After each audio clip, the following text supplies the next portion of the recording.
பண்ணிட்டேன். என்னோடய சேனல் எனக்கு கிடைக்காது அப்படிங்கிறது. ஏன்னா என்னால் முடியல. இதை கடந்து மூவ் ஆன் பண்ணி நெக்ஸ்ட்டு போயிடலாம் அப்படின்னு முடிவு எடுத்துகிட்டு தான் நான் இந்த வீடியோவே போஸ்ட் பண்ணுறேன். இன்றைக்கி தான் பார்த்திங்கன்னா இந்த சேனலையும் க்ரியேட் பண்ணேன். என்னோடய புது சேனல் பார்த்திங்கன்னா இது தான். ஸோ முடிஞ்ச அளவுக்கு என்னோடய சப்போர்ட்டர்ஸாக இருந்த எல்லோரும் இந்த சேனலுக்கும் உங்களோட ஆதரவு கொடுப்பீங்க அப்படின்னு நான் நம்பி க்ரியேட் பண்ணியிருக்கேன். முடிஞ்ச அளவுக்கு உங்களோட சப்போர்ட்டை கொடுங்க. இதுக்கு மேலே யாரோட சேனல்லையும் கமெண்ட்லேயும் போயிட்டு நீங்கள் வந்து பார்த்திங்கன்னா எஸ்ஆர்எம்க்கு ஹெல்ப் பண்ணுங்கள், சேனல் ஹேக் ஆகிடுச்சு அப்படின்னு உண்மையிலேயே இதுக்கு மேலே கமெண்ட்டு வேணாம் நண்பா. ஏன்னா இதை அடுத்தவங்க ஹெல்ப் பண்ணணும் அப்படிங்கிற ஒரு மைண்ட் தாட் இருந்தாலும் ஒரு கட்டத்துக்கு மேலே அவங்களோட வேலையை குறுக்கிட்டு தொந்தரவு பண்ணுற மாதிரி இருக்கும். உண்மையிலேயே இது தப்பு என்னோட தான். அன்னோன்னு ஒரு பர்சனுக்கு ஒரு மேனேஜர் ஆக்சஸ் கூட பார்த்திங்கன்னா நான் கொடுத்துக்க கூடாது. அதுக்கான பரிகாரமாக என் சேனல் இழந்துட்டு நான் தவிக்கிறேன்.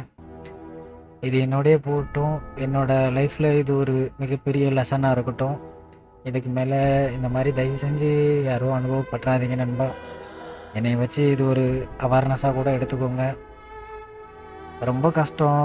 அது அந்த இடத்துல இருந்தால் அந்த வழி புரியும். முதல்லேருந்து மறுபடி போகிறது அது ஒரு சங்கடமான விஷயந்தான். ஸோ நான் இதுலேயே இருந்தேன்னா நண்பா ஒரு மாதிரி என்னை நானே டிமோட்டிவேட் பண்ணிக்கிட்டு 6-7 நாள் ஆகுது நண்பா. ஒரு மாதிரி ஒழுங்காக எந்த வேலையும் செய்யலை. ஒழுங்காக பார்த்திங்கன்னா ஒரு நிம்மதியே இல்லை நண்பா. அதை நினச்சிட்டு அப்படியே வருத்தப்பட்டுட்டு தான் நான் உங்ககிட்ட முன்னாடியே சொன்னேன்ல, குடும்பத்தில் ஒருத்தரை இழந்த மாதிரி ஒரு ஃபீல். அது வந்து அக்செப்ட் பண்ண முடியல. அப்படியே கொஞ்சம் கொஞ்சமாக நான் கடந்து போயிடுவேன்.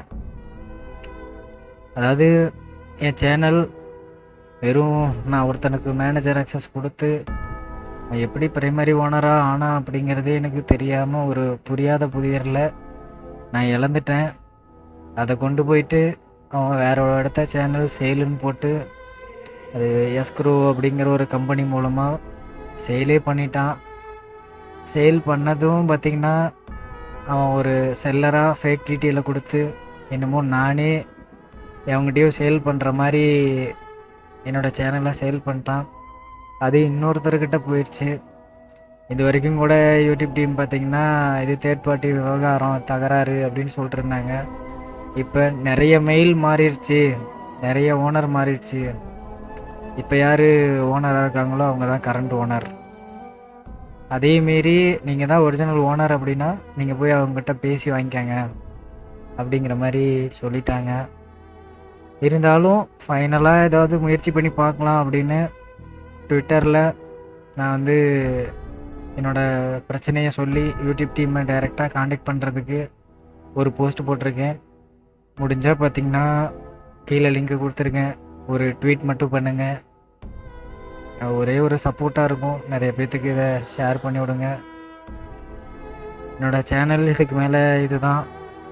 100% நான் வராதுன்னு எப்படி நம்புகிறேன் அப்படின்னு எனக்கு தெரில. ஆனால் அதை நம்பி இதை கடந்து மூவ் ஆன் பண்ணேன்னா நான் அடுத்தடுத்து வேலை பார்க்குறதுக்கு அடுத்தடுத்து மறுபடியும் புதுசாக நான் வளர்ந்து வர்றது கூட ஒரு தடையாக இருக்காது இந்த விஷயம். ஏன்னா அது கடந்து போயிடணும் அப்படின்னு நினைக்கிறேன். அதை ஏற்றுக்க முடியல, இருந்தாலும் கடந்து போயிடணும் அப்படின்னு நான் நினைக்கிறேன். ஓகே நண்பா, இதுதான் என்னோடய புது சேனல். நிறைய பேர் நம்ம சப்போர்ட்டர்ஸ் பார்த்துட்டு இருந்தீங்கன்னா ஒரே ஒரு சப்ஸ்கிரைப் பண்ணி சப்போர்ட் பண்ணுங்கள். நான் நாளையிலேருந்து ரெகுலராக அதில் நான் வீடியோ லைவ் வரேன். அவ்வளோதான் நண்பா இந்த வீடியோ. மறுபடியும் சொல்லிக்கிறேன், எனக்காக எவ்வளோ பேர் ரிஸ்க் எடுத்து என்னோடய சேனலை உங்களோட சேனல் மாதிரி நினச்சி கால் பண்ணி மெசேஜ் பண்ணி மெயில் பண்ணி யூடியூப் டீமுக்கிட்ட நான் பேசுகிறேன்னு நீங்கள் தனிப்பட்ட முறையில் நிறைய பேர்கிட்ட ஹெல்ப் கேட்டு சப்போர்ட் பண்ண கிரியேட்டராக இருக்கட்டும், ஆடியன்ஸாக இருக்கட்டும், எல்லாருக்குமே பார்த்திங்கன்னா ரொம்ப நன்றி நண்பா. இவ்வளோ பேர் சப்போர்ட் பண்ணும்போது எனக்கு மறுபடியும் ஃபஸ்ட்லேருந்து வர்றது கஷ்டமா? நான் வந்துடுவேன். லவ் யூ நண்பா.